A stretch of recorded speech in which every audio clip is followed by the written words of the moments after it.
Bine v-am găsit, dragii mei, din zodia Vărsător, oriunde v-ați afla.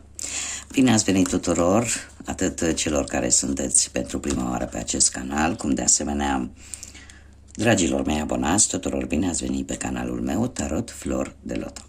Eu sunt Nina și mă bucur ca de fiecare dată să vă alătur la fiecare lectură. Trebuie să mulțumesc tare mult tuturor celor care au lăsat mesaje frumoase, sugestii, like-uri și ce este cel mai important, trebuie să vă mulțumesc tuturor pentru simpla voastră prezență la fiecare lectură pe care eu o fac. Azi voi face lectura generală pentru luna iulie, așa că dacă aveți soare, lună, Venus sau ascendentul în zodia Vărsător, atunci această lectură este de asemenea și pentru voi. Desigur, puteți completa această lectură cu vizionarea celorlalte zodii care pentru voi poate reprezenta ascendentul, luna sau Venus și de unde voi puteți obține informații suplimentare. Așa că să trecem la treabă și am decis să folosesc pentru început oracolul frunzelor de ceai. Abonații mei deja cred că și-aduc aminte, l-am mai folosit aici pe canal în lecturile mele și am ales prima carte care reprezintă luna iulie și voi scoate câte o carte pentru fiecare săptămână a lunii iulie. Să vedem așa, ca o mică informație generală, ce se va întâmpla sau despre ce va fi vorba în acea săptămână. Și avem prima săptămână,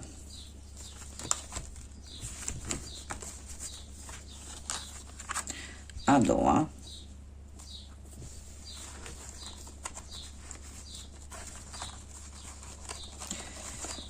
sunt foarte multe cărți, am 200 de cărți aici, a treia,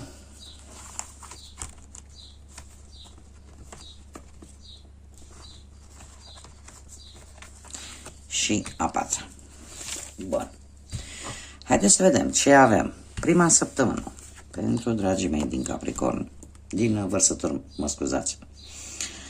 Tocmai ce am terminat lectura pentru Capricorn. Avem funda. Cineva se gândește la voi. Ești foarte gândită. Cineva se gândește foarte mult la voi. Nu știu dacă vă cunoașteți. E posibil să nu. Pentru prima săptămână. Sau aflați. Sau simțiți. În a doua săptămână avem o pasăre pe o creangă, pe o rămurică, care ne vorbește despre vești. Nu știu, în a doua săptămână ori așteptați foarte anxioși o veste, un pachet sau o scrisoare, o notificare importantă pentru voi. În a treia săptămână avem vulturul, din câte vedem deja avem două păsări. În a treia săptămână cu vulturul ne vorbește despre un pic depresiv, un pic de ansietate. Cumva îți faci griji că cineva este împotriva ta. Îți faci, nu știu dacă o să ai motive sau nu, sau e în urma acestei vești pe care tu o vei primi în a doua săptămână, dar în a treia săptămână ceva te va măcina. Și gândul ăsta că e cineva care are ceva împotriva ta. În ultima săptămână din iulie, în a patra, avem pisica, care, ce să vezi, ne vorbește de cineva cu două fețe. Deci se pare că îngrijorarea ta are o bază, are motive întemeiate. Posibil ca în a patra săptămână să descoperi cine este acest prieten, prietenă, care are două fețe, care aparent, probabil că îți cântă în strună, după care ori își va arăta adevărata față până la sfârșitul lunii, ori pur și simplu tu îți vei da seama. Haideți să vedem ce ne spune tarotul. Ce energii, mesaje, sfaturi vin pentru zodia Vărsător în luna iulie.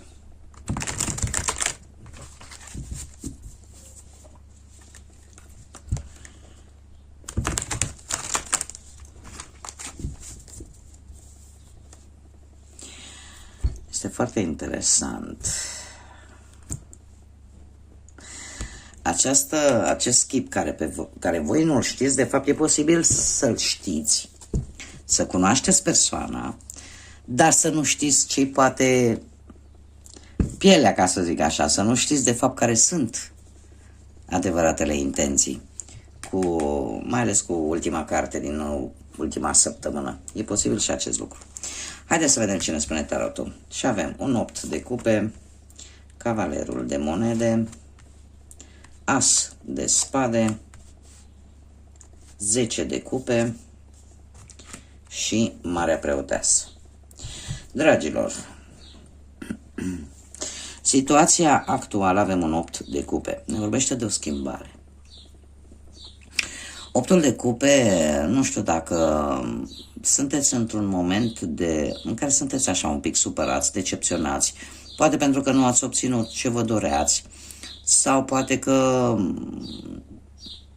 o anumită situație nu vă mai mulțumește, sau poate că ați pus prea mult de la voi și nu ați primit mai nimic în schimb, sau poate chiar deloc. Unii dintre voi poate au lăsat în urmă poate o relație, alții poate au lăsat o situație care cumva nu îți mai folosea sau nu mai prezenta interes pentru voi. Dacă vorbim, nu știu, pe partea asta a muncii, ați traversat o perioadă destul de apatică, în care v-ați simțit poate plictisiți, în care poate ați încercat să rezolvați ceva sau v-a trecut prin minte poate să renunțați brusc la un anumit job și să căutați în altă parte. Și cum am mai spus, dacă vorbim de dragoste, atunci vorbim de acea decizie de a pune final unei relații. Totuși această carte, dacă vorbim de relații, vine cu un mesaj și cu un sfat în același timp. Și acela de, chiar dacă iei decizia să lași o relație în urmă, totuși nu te grăbi să intri imediat într-o alta. Dă-ți cumva timp să procesezi de fapt de ce s-a ajuns aici, să procesezi cumva faptele și consecințele, da? Pentru a nu repeta cumva aceeași greșeală. Pe partea profesională a muncii avem un cavaler de monede, care, ce să vezi, îți spune că totuși nu e momentul să schimbi acum jobul. Iar dacă ești în situația în care ești în căutarea unui loc de muncă, ar trebui cumva să cauți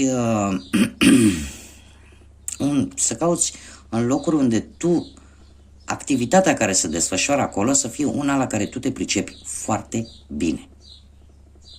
Da? Să nu te arunci așa în orice post, pentru că riști să nu fie pe termen foarte lung. Da? Așa că nu știu dacă are ceva de văzut zodiile de pământ, vă spune ceva, Taur, Fecioară sau Capricorn, și care ne vorbește de loialitate. Da?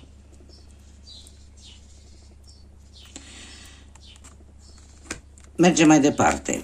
Pe partea materială avem un as de spade.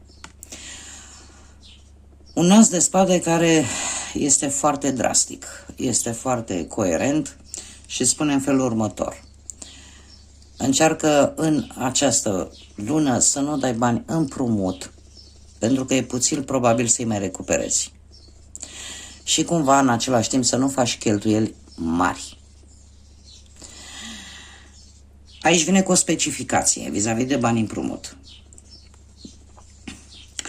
Să nu dai bani împrumut unei persoane cu care tu ai o relație strânsă, de care tu știi că ești legat și prin alte criterii.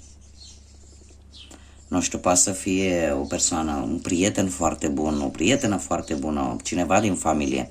De ce? Există posibilitatea ca această persoană să nu poată să-ți returneze împrumutul și atunci această relație, indiferent cât ar fi ea de bună, se poate strica. Și atunci tu trebuie să spui întrebarea dacă într-adevăr se merită să strici o relație din cauza banilor.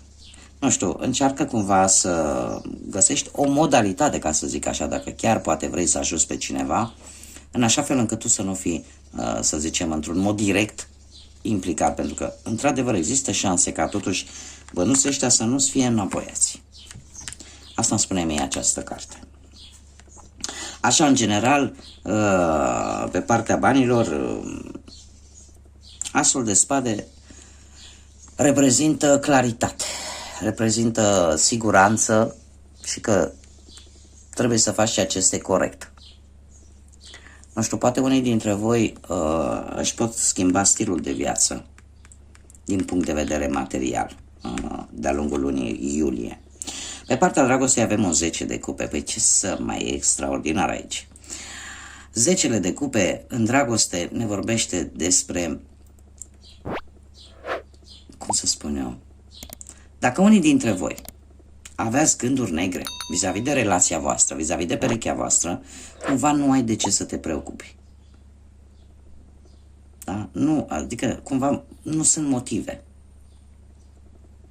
de preocupare din punctul ăsta sentimental, emoțional, în pereche, în relație. Cum de asemenea ne mai poate vorbi de sosirea, anunțarea unei logodne sau ne mai poate vorbi poate de aspectul în care familia cumva te sprijină într-o problemă pe care tu o ai în relație. Cumva familia este lângă tine. Pentru cei singuri apare o relație foarte importantă în viața ta. Această relație care va apărea în această lună iulie va fi o relație foarte profundă, o relație foarte importantă, dar în același timp foarte serioasă. Cineva care poate își va dori cu adevărat o familie, cu adevărat o stabilitate din punct de vedere emoțional.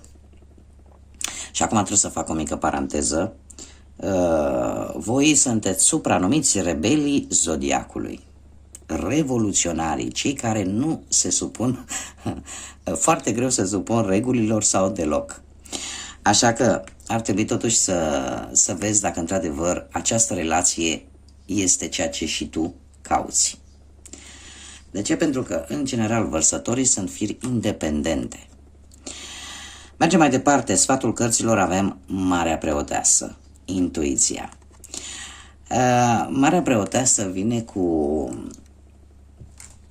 cu sfaturi. Cu sfaturi care eu aș zice că ar trebui cumva, poate nu toți, unii dintre voi să le luați un pic în considerare. De ce? Ne vorbește foarte mult de atracție. E posibil ca în această lună să fiți așa învăluiți într-o aură foarte misterioasă și în felul ăsta să deveniți magnetici, să atrageți. Nu că nu ați face-o, pentru că iar este o caracteristică a zodiei voastre. Sunteți printre probabil puținele zodii care reușesc foarte ușor să-și facă prieteni.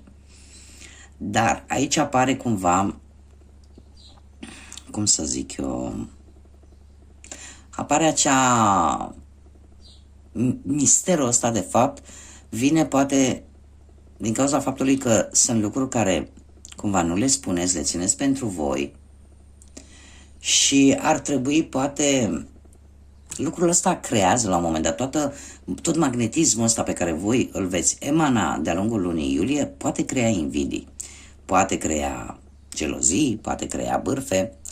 Așa că ar trebui totuși, sfatul cărților îți spune că ar trebui să folosești cu înțelepciune acest magnetism și aș zice eu totuși să vă lăsați un pic purtați așa și de sensibilitate.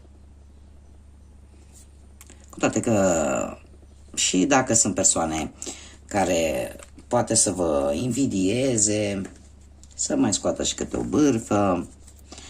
Nu știu cât de tare vă interesează pe voi lucrul acesta, dar este o lună destul de de magnetică pentru voi. Haideți să vedem ce număr angelic am pentru voi, dragilor. Pentru zodia Vărsător, un număr angelic. Și avem numărul 28. Poate data de 28 iulie să fie importantă pentru voi, sau data de 10 iulie prin reducere pitagorică, sau poate pentru cei care sunteți născuți într-o zi de 28, indiferent de lună, să fie cumva mesajul să aibă ceva de văzut cu voi, într-un mod special. Desigur, mesajul e pentru toată lumea. Ce îmi spune această carte? Îmi spune în felul următor: într-un efort pentru a reuși mărețe lucruri, recunoști valoarea muncii făcute alături de ceilalți. Ai șansa să te transformi într-un lider capabil și înțelegător, sensibil, care poate uni persoanele și poate impulsiona, poate, cum să spun, convinge o echipă de persoane către o reușită. Și mai jos spune: sunt un lider. Cum am mai spus, prin reducere, 28 ne dă un 10. 10 care este, să zic așa, un 1, dar cu o putere mai mare. Ne vorbește de începuturi, ne vorbește de a fi, poate, cum să zic eu, să ai acea putere de a te transforma și de a manifesta ceea ce tu îți dorești.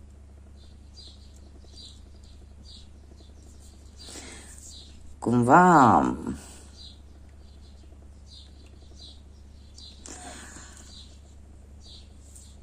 e posibil, pentru că stăteam să mă gândesc acum,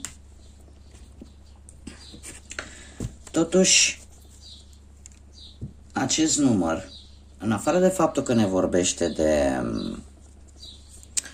de începutul, de transformări,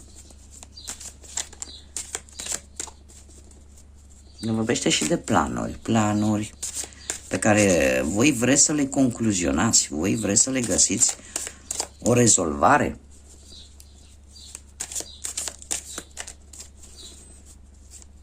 E ca și cum mai spune sfârșit, dar și început. Trebuie poate ceva să se sfârșească ca mai apoi să poată începe. Acum, voi scoate câte o inițială de nume, prenume, poreclă, pseudonim, de persoane cu care voi puteți interacționa de-a lungul lunii iulie sau persoane care pot apărea în viața voastră. Și avem prima literă, care este litera E, litera V, litera K de la kilogram, litera P, litera O și litera Z. Acestea sunt inițialele de nume, prenume, porecle sau pseudonim de persoane cu care voi puteți interacționa sau pot apărea în viața voastră de-a lungul lunii iulie.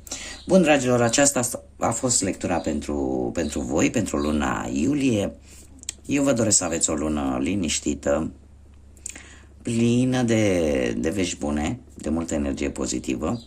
Nu uitați, pentru cei care nu s-au abonat încă, nu uitați să o faceți. Nu uitați să lăsați un like, poate un comentariu. Oricum, până data viitoare când ne vom revedea, să fiți iubiți, dragilor!